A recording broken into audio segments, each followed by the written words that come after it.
Prayers for Pope Francis, critical in hospital. Welcome to my channel, ang Kuya Nanding M. Please like, share, and subscribe. Ang akin channel ay tungkol sa biblical, inspirational, and life experiences at motivational. Mapagpalang araw mga ate at mga kuya. I-update ko lang kayo at mula sa balita ng Vatican ang kalagayan ng ating Pope Francis. Ang sources ko dito ay nanggaling sa Catechist of Saint Francis Xavier at sa Catholic Bishops of the Philippines. Ano ang nais nating malaman tungkol sa ating Pope Francis sa kanyang kalusugan. Narito ang mga detalye. Ang ating Pope Francis ay may kasaysayan ng respiratory issues. No? Sa kanyang kabataan, may portion siya ng lung na remove. So meron na siyang history nito at natanggal ang kanyang isang lung. Ngayon ang Pope natin ay nakakaedad na ng 88 years old at nagsimula ng makaranas ng bronchitis symptoms ng early February ngayong taon kasalukuyan. Kaya ang kanyang mga appointments at mga addresses na sasabihin niya sa publiko ay ipinasa na niya sa kanyang assistants na basahin para sa publiko dahil sa kahirapan sa paghinga. Noong February 14, ang kanyang kondisyon ay naging malubha at tinanggap niya na magpa-check up sa hospital ng Rome sa Gemelli. Ang nakita ng doktor ay meron siyang bronchitis na microbial infection of the respiratory tract. Yun ang kanyang nakita sa kanya. Kaya ang Vatican ay kinansil lahat ang kanyang mga appointments noong February 22 dahil sa kasalukuyang kondisyon noong February 22. Ang Pope Francis natin ay nakatanggap ng CT scan na ang ibig sabihin demonstrated the onset of bilateral pneumonia. At ito ay pinaliwanag naman ng mga doktor kung kailangan siyang magpahinga talaga. Ang sabi ng mga doktor ay nangangailangan siya ng cortisone antibiotic therapy. Ito yung termino ng mga doktor sa kanya. At kailangang therapeutic treatment ang gagawin sa kanya. Kaya kailangan siya ng ipasok talaga sa hospital.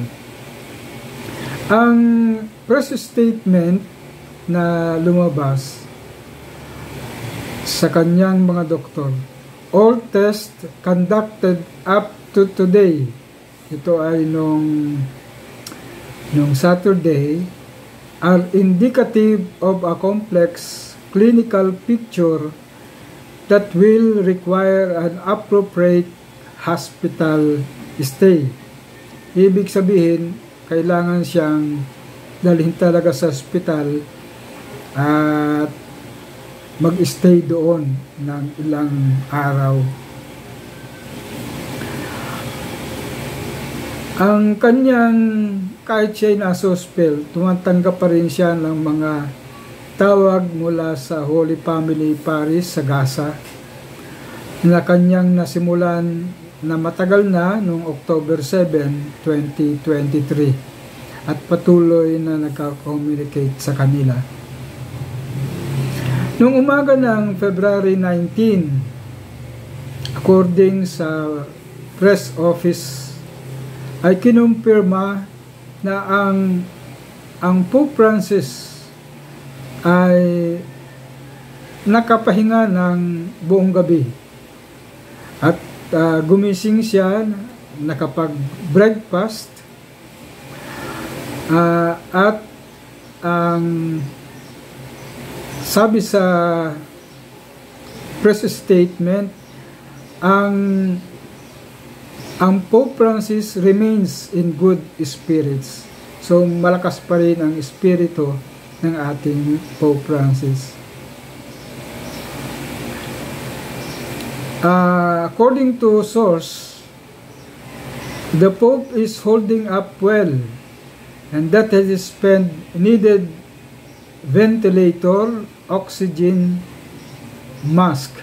So nangangailangan siya ng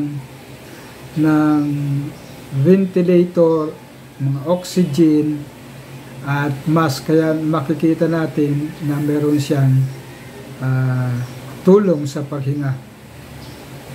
Hindi rin siya tumatanggap ng mga bisita, pero nasa kanya ang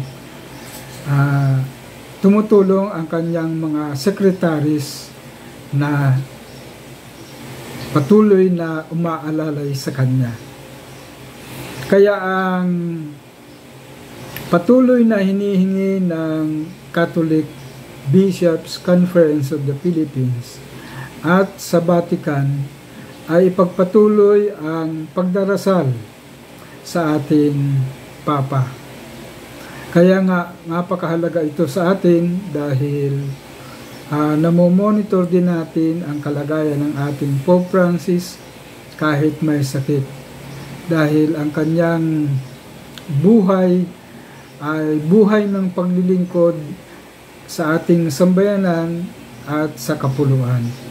So makikita rin natin ang kanyang mga advocacies na interreligious dialogue.